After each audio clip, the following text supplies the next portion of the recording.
Gaur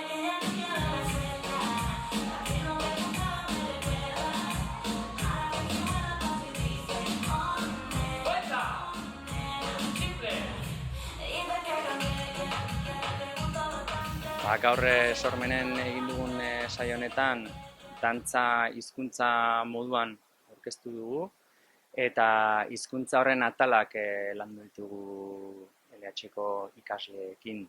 Urratsak, musika, erritmoa eta hori guztia gorputz hizkuntzan nola landu dezaketen.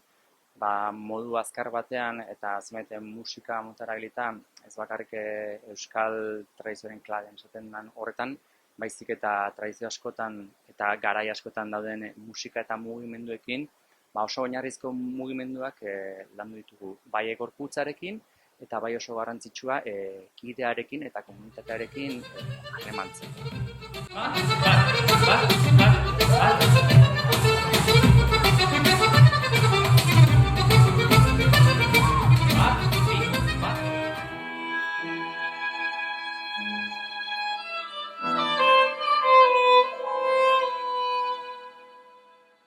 Egun berezia izan da guretzat, gaurko kontzertua, non eta gainera Galdakaon egin ahal izatea. Izan da ESA sareak egin duen lehenengo kontzertu ofiziala eta plazer bat izan da musikarioi ere txoko hau eskaintzea sormen. Parte hartu duten musikari guztiak emakumezkoak izan dira, bai konpositoreak eta bai instrumentu jotzaileak baita ere.